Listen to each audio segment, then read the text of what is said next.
Well, with me now is Acting Chief Superintendent Simon Baraclough and students Helen, Butterworth and Isabel, Stockhill. Welcome to Channel M today.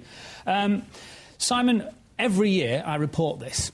Are statistics on a par with last year? Are we getting better or are we getting worse in terms of student crime with the freshers arriving? It's difficult to say. I mean, what we do know is that the actual student numbers are rising year on year. Very popular city. It is. It's a very popular city. It's a great place to actually come and study.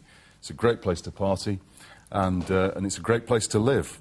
But we do know that for the past 3 years we've had round about 6,000 student victims of crime, and that's burglary and robbery offences. So, you know, these are very serious offences, and, you know, we're trying to get the message out today to students, some of whom have just arrived for the first time in a big city, you know, to actually look after their possessions, make sure they're locked up, and look after themselves. But again, the campaign message is not new, you know. No. Colleagues of yours have been on the programmes with me in previous years, but the way you're doing it has changed, hence the inclusion of the girls. And thank goodness it has. For the first time, I think, what we've realised that the same old message going out hasn't worked, or it's worked to a limited extent. So on this occasion, we've actually managed to recruit some fabulous designers to come up with these ideas. And Helen and Isabel are those two. So, ladies, the police came to you and said, please help us out. And you've been in Manchester for how long? This is our 4th year. So you're familiar with the city, you're familiar with the problems, you've been familiar with previous campaigns. Yeah. And you'd looked at previous campaigns and thought what? It just really wasn't working in terms of a visual style. It just wasn't attracting to the target audience, which is us. People weren't noticing it. It wasn't eye-catching enough. It just wasn't getting the point across.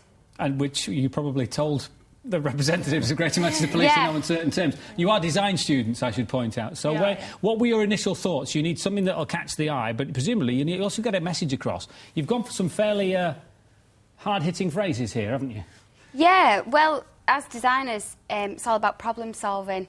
And what we did with this is we took something which, like, obviously the colours are very visual and they're eye-catching and fresh and exciting, but just using it with the quotes as well just really hit home that, you know, the one in 3 students will become a victim of crime. Yeah. Not every student will know this. Take me, I'm yours. Do you really want me? How was it for you? I've got my eye on you. They're going to... The line is going to catch the eye, isn't it, Simon, initially? I love it. And was that the initial reaction from many colleagues? Absolutely, in the force? Yeah, very much so. And, you know, I guess, you know, the thing is, it is eye-catching. It makes you read the headline, but underneath that, then you run to your eyes track down to the serious message, which is printed underneath the headline. Did you test it on friends, Isabel, these ideas? We did. At the initial stages, we went out, like, to the student unions and were giving out questionnaires and asking people if they thought it would work, because they were the target audience, so we wanted to know if it worked on them and then it was going to be successful. Do you know anybody who's been a victim of crime as a student? Helen's friend was. It was my house in Manchester was actually burgled in just over the Christmas period, and it was my flatmate which laptop got stolen.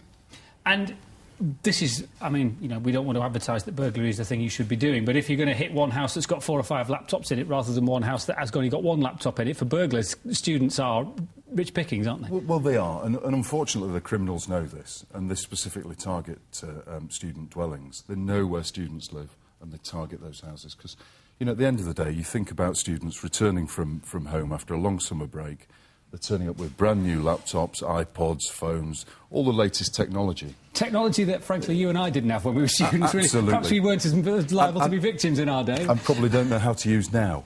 But, you know, they turn up with all of this stuff and it's very saleable. So, you know, the vast majority of the people who are engaged in this sort of criminality are also engaged in drug taking. So they go out and they take this material to pay for their drugs habit, and they will choose the option that is easiest to get that money. OK, well, let's hope that the campaign designed by the girls makes that option not as easy this time round, and hopefully in 12 months, Simon, you and I will sit here and you'll be able to tell me that student crime in Freshers' Week was drastically reduced. Look forward to that, Andy. Ladies and Simon, thank you for your time.